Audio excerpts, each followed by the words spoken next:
우리 오늘 함께 볼 하나님의 말씀은 시편 46편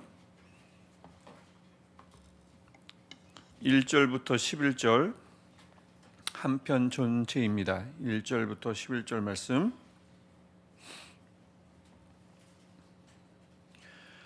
우리 한 절씩 교독하고 마지막 11절은 함께 읽겠습니다. 하나님은 우리의 피난처시오 힘이시니 환난 중에 만날 큰 도움이시라.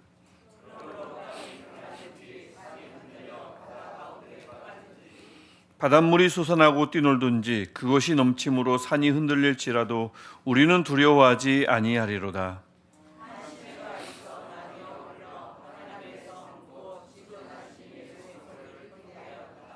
하나님이 그 성 중에 계심에 성이 흔들리지 아니할 것이라. 새벽에 하나님이 도우시리로다.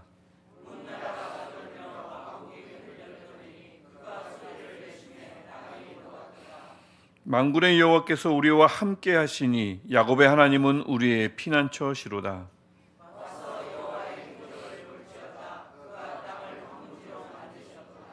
그가 땅끝까지 전쟁을 쉬게 하시며 활을 꺾고 창을 끊으며 수레를 불사르시는도다.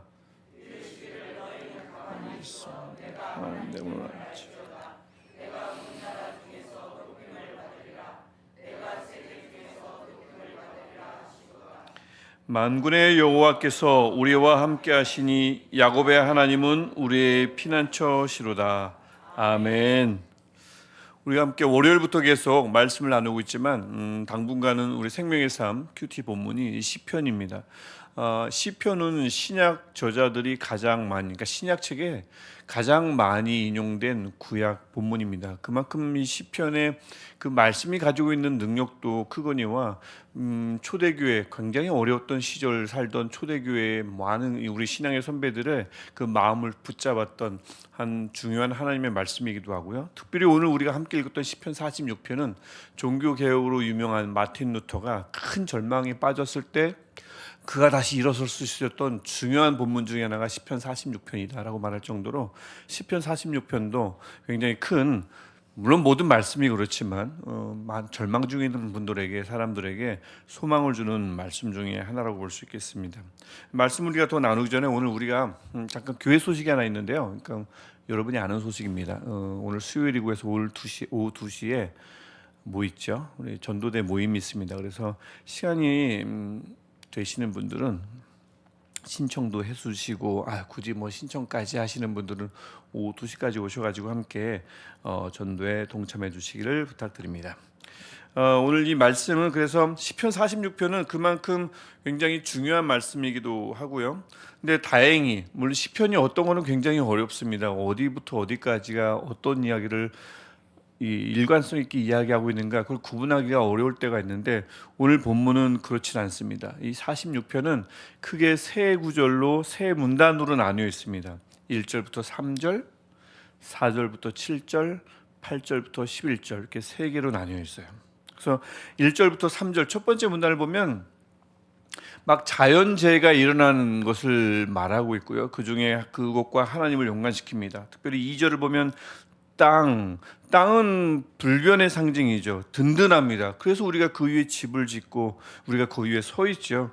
근데 그 땅이 흔들린다는 것, 변한다는 것, 사라진다는 것, 뭐 번역하면 사라진다고도 번역할 수가 있는데, 땅이 흔들리면 안 좋은 것이, 위험한 것이 그 위에 집이 있으니까 그렇습니다. 우리가 딛고 설 곳은 그 땅밖에 없으니까 그렇죠. 그래서 땅이 흔들리면 안 되고요, 변하고 사라지면 안 되죠.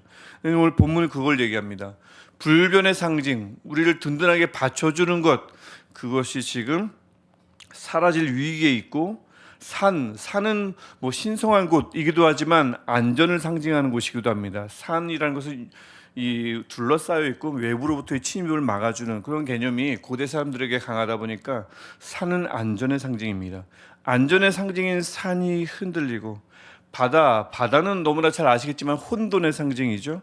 근데 혼돈의 상징이지만 바다가 늘 크게 일렁이진 않는데 어느 날 따라 그 바다가 잠잠하지 않고 그 혼돈을 뽐내는 거죠. 좋게 말하면.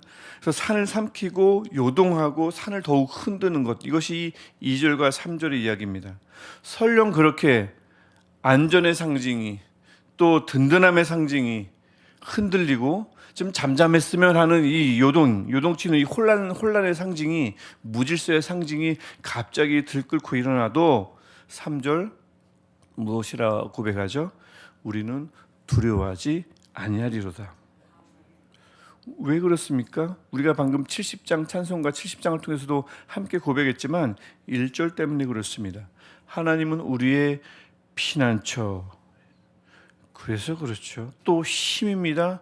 또 환난 중에 만날인데, 환난 중에와 만날 사이에 언제나를 넣으면 더 정확한 번역이 되겠습니다. 환난 중에 어쩌다가 아니라 환난 중에 반드시 언제나 만날 큰 도움이기 때문에 그렇습니다. 이 만날 앞에 부사를 넣어야 더 정확한 번역이다라는 연구서들이 많은 걸 보면 그게 맞는 것 같아요. 그래서 피난처시며 힘이시며 환난이 일어나면 반드시 만나게 될 큰 도움이시기 때문에 땅, 산, 바다가 갑자기 변하고 사라지고 막 들끓어도 우리는 두려워하지 않겠다라는 고백을 시편 기자가 하고 있습니다. 그 하나님이 왜 피난처가 되실까요? 하나님은 창세 때 그 많은 혼돈을 잠재우시고 질서를 부여하신 분이시잖아요. 창조가 그것 아니겠습니까? 그 엄청난 암흑의 빛을 주신 분이, 그 하나님이 고작 그 피조물인 산과 땅과 바다가 어떻게 된들 하나님께 아무것도 아니라는 것, 이 기본적인 창조 신앙이 이 1절부터 3절에, 특별히 3절에 나오는 우리는 두려워하지 않겠다라는 고백의 근간이 되죠.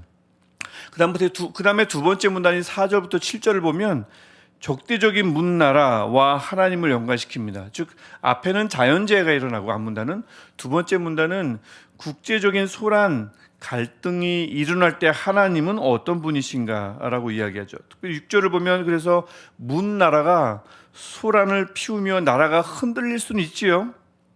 하지만 5절 뭐라고 얘기합니까? 우리 거꾸로 올라가는데 5절을 보면 하나님이 계신 곳, 하나님이 계시면 그것을 어찌할 도리가 없습니다. 하나님이 계신 곳은 누구도 어찌할 수가 없어요. 하나님이 계시면 그곳이 어디든 상관이 없습니다.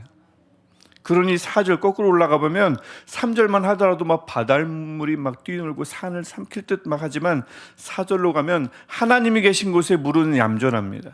시내가 두 갈래로 흘러서 흐르고요, 하나님을 기쁘시게 하죠.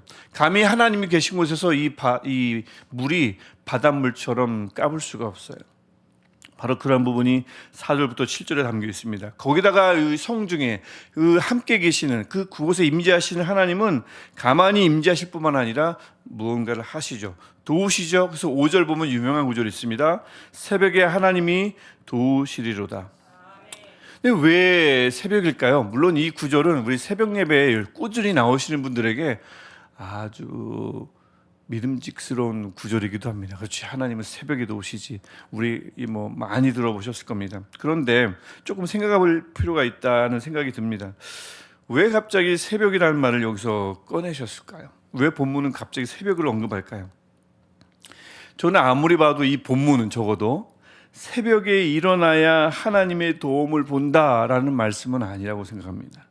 왜냐하면 우리가 1절부터 3절을 읽었지만 하나님의 도움은 큰 도움이고요, 그 큰 도움은 새벽에 국한되는 그런 짜잘한 도움이 아니라 땅이 변해도 나타나는 도움이고요, 산이 흔들려도 나타나는 도움이고요, 바다가 요동쳐도 크게 임하는 것이 하나님의 도움입니다. 근데 갑자기 본문이 바뀌어가지고 하나님은 새벽에만 도우셔, 그런 말씀을 하실 리가 없죠. 그래서 이 본문을 가만히 이렇게 보니까 또 여러 가지 자료를 보고 또 많은 분들, 저보다 먼저 태어나서 더 많은 고민을 했던 분들의 의견을 가만히 살펴보니까 크게 두 가지입니다. 밤이라는 것은 혼돈의 세력이 주장하는 시간이죠. 보통 그렇습니다. 부정적인 시간이에요. 혼돈의 세력이 활개치는 시간으로 알려져 있는데 그 혼돈의 세력과 밝은 아침과 맞닿아 있는 부분이 새벽입니다. 그래서 혼돈의 세력, 밤이 결국은 마치고 새벽을 거쳐 아침이 되듯, 그래서 이 본문을 새벽에 보다는 새벽처럼 하나님의 도움은 반드시 어둠을 끝내고 임하신다라는 뜻이 첫 번째 뜻입니다. 또 다른 뜻은 뭐냐면 이렇게 번역하면 돼요. 아직 새벽이지만, 즉 아직 밤, 혼돈의 세력, 어둠의 세력 캄캄한 이것이 아직 끝나지 않았지만 하나님은 큰 도움을 주신다. 그럼에도 불구하고, 즉 혼돈의 세력이 아직 활개치는 시간이지만 하나님은 도움을 주실 수 있는 분. 그래서 첫 번째, 새벽처럼 하나님은 도우신다, 아니면 아직 새벽이지만 하나님은 도우신다, 두 가지 의견으로 나뉘는 것을 볼 수가 있어요. 어쨌든 중요한 것은, 무엇을 택하든 중요한 것은 하나님은 꼭 새벽에 크게 일하신다, 그 뜻은 아니고요. 중요한 것은 하나님은 반드시 어둠을 물리치시고 임하십니다. 하나님은 어둠을 물리치시고 큰 도움을 주시는 분입니다. 설령 그 어둠이 사라지지 않더라도 하나님은 반드시 큰 도움을 주십니다. 결국 중요한 메시지는 뭐냐면, 하나님은 반드시 도우십니다. 이 말씀이 그 5절에 담긴 말씀인 거죠. 그래서 6절을 보면 그가 실제 소리를 내시니까 땅마저 녹았도다라고 6절 보면 나옵니다. 이것을 가만히 시편 기자가 묵상하다 보니 7절에서 고백하지 않을 수 없죠. 우리의 피난처라는 고백을 1절에서도 했지만 7절에서 다시 후렴구처럼 반복을 합니다. 우리가 7절 한번 같이 읽어보실까요? 시작. 만군의 여호와께서 우리와 함께 하시니 야곱의 하나님은 우리의 피난처시로다. 아멘. 1절에서는 마하세라는 피난처라는 단어를 씁니다. 마하세, 소망이 생기는 곳 피난처. 근데 7절과 11절에서 피난처가 또다시 언급되는데 그때는 미스가브라는 단어를 씁니다. 이것은 안전한 곳 피난처. 그러니까 같은 단어를 쓰지 않고 피난처, 1절에서는 내게 소망이 생기는 곳 피난처, 7절과 11절은 내가 안전한 곳 피난처. 이렇게 단어를 바꿔가며 하나님이 피난처시긴 한데 우리에게 주시는 것이 다르다는 것을, 물론 많은 것들을 주시지만 그러한 다양한 표현을 써서 하나님이 피난처라는 그 의미를 다양하게 우리에게 보여주고 있죠. 7절은 그래서 우리의 피난처다 반복하지만 여기서 우리는 안전을 누릴 수 있다라고 이 시편 기자가 고백을 합니다. 그러면서 마지막 문단 8절부터 11절을 보면 그 하나님은 땅의 위협마저 완전히 끝낼 수 있는 분, 즉 전쟁마저도, 갖은 위협, 활, 창, 수레마저도 잠재우실 수 있는 분이라고 시편 기자가 고백합니다. 전쟁의 위협, 또 국가 간의 갈등, 자연재해, 아무리 일어나도 하나님은 우리의 피난처이심으로 우리가 두려워할 필요가 없으며 그분은 우리를 도우실 분이십니다. 이렇게 시편 기자는 그 자신에게도 고백하고 당시 사람에게도 외치고 우리에게도 외치고 있습니다. 이 말씀인 거죠. 그럼 이 모든 일을 하나님께서 하실 때 우리는 무엇을 하면 될까요? 우리가 이미 본문을 읽어서 잘 알겠지만 우리가 뭔가 하나님을 섬기려고 하면 우리가 뭔가를 좀 하나님께 뭔가 도움이 조금이라도 되기 위해서 뭔가 해야 되는 것 아닌가? 물론 틀린 생각은 아니죠. 하나님 보시기에도 참 사랑스러운 생각일 겁니다. 우리가 막 키우는 아이들이 뭐라도 하려고 아빠 엄마 도와주려고 막 꼼지락거리면 그게 하나도 도움이 안 돼도 굉장히 기특하잖아요. 아이가 뭐 어깨 아파하면은 아이가 그 조망만한 손으로 주물러 줄게 하고 막 주물르면 사실 하나도 시원하진 않잖아요. 하지만 어우 시원해 해주는 거죠. 그렇게 그냥 봐주는 거죠. 여겨주는 거죠. 하지만 정말 하나님이 큰 거대한 일을 행하실 때, 사람의 손으로는 도무지 감당할 수 없는 일들을 해결해 나가실 때, 움직이실 때 우리가 할 수 있는 일이 무엇이겠습니까? 그냥 가만히 있는 거죠. 아빠 엄마가 조그만 걸 할 때, 아니면 좀 아플 때 이렇게 좀 조그만 손으로 주물러 줄 수 있어도, 예를 들면 큰 냉장고를 옮겨요. 저는 크다, 비싸다 하면 어릴 때부터 그냥 냉장고라고 생각했어요. 저는 어릴 때도 저희 부모님이 이 다음에 커서 뭐 할래? 그러면 저는 냉장고가 제일 커 보였고 그게 제일 비싸 보여가지고 냉장고 장사를 한다고 그렇게 제가 떠들었대요. 그래서 이 설교 준비를 하면서도 어떤 예를 들까? 눈을 딱 감으니까 바로 냉장고. 그래서 우리가 냉장고를 날라요. 냉장고를 아빠가 막 사람들이랑 나르는데 4살짜리 아이가 막 돕겠다고 냉장고에 막 달라붙어요. 그러면 그 아이에게 빨간 고무장갑을 줄 부모가 누가 있겠습니까? 뭐라고 하죠? 걸리적거리다가 오히려 걸리적거리기도 하고 괜시리 다치죠. 같이 도와달라고 말할 사람은 아무도 없습니다. 그럼 그 아이가 옆에서 율동이라도 해야 될까요? 아닙니다. 그냥 안전한 곳에서 이 냉장고를 움직이는 것을 지켜보기만 하면 됩니다. 다 끝나면 아빠 최고야, 아저씨들 수고하셨습니다 하면 그만인 거죠. 우리도 마찬가지입니다. 우리가 이 큰일을 행하시는 하나님을 향할 때 우리가 할 수 있는 일이라고는 그저 감탄하고 찬양하면 그만인 거죠. 그래서 8절 와서 부산스럽게 움직이지 말고 와서, 제일 끝에 뭐라고 하죠? 와서 볼지어다. 10절 너희는 가만히 있어 내가 하나님됨을 알지어다. 봐라, 세계 중에서 높임을 받는다 라고 시편 기자를 통해서 하나님이 말씀하십니다. 너희는 가만히 있어, 어려운 말입니다. 하나님됨을 알지어다. 오히려 어쩌면 절제해라, 사랑하라, 이것보다 더 어려운 명령이 때로는 너희는 가만히 있어 일 수도 있다는 생각을 해보았습니다. 그게 잘 안 되거든요. 뭐라도 해봐야 될 것 같고, 하나님을 신뢰한다고 하지만 그래도 내 경험을 좀 살려봐야 될 것 같고, 그래도 돌만한 먹은 것들을 찾아야만 하고, 속담에는 하늘은 스스로 돕는 자를 돕는다고 하니까 성경 말씀은 아닌데, 그래서 뭔가라도 해봐야 하나님이 일하실 것만 같아서, 특별히 이런 10절 구절은 저는 때로는 정말 어려운 구절이 아닌가 싶습니다. 너희는 가만히 있어 내가 하나님됨을 알지어다. 아멘 하지만 그래도요, 그런 생각이 들 때가 있습니다. 그래서 가만히 보면 정말 10절은 어려운 말씀이자 어려운 말씀과 동시에 그래서 더 가치 있는 말씀이고 꼭 우리가 마음에 새겨야 될 말씀이라 생각합니다. 너희는 가만히 있어 내가 하나님됨을 알지어다. 너희는 가만히 있어, 시냇가 에슬라무 교회의 주인이 하나님임을 알지어다. 때로는 이렇게 말씀하시지 않을까 싶습니다. 이 고백을 하는 시편 기자가 그래서 다시 11절에서 다시 한번 고백하지 않을 수 없습니다. 또 후렴구죠. 7절에서 말씀했던 구절을 그대로 반복합니다.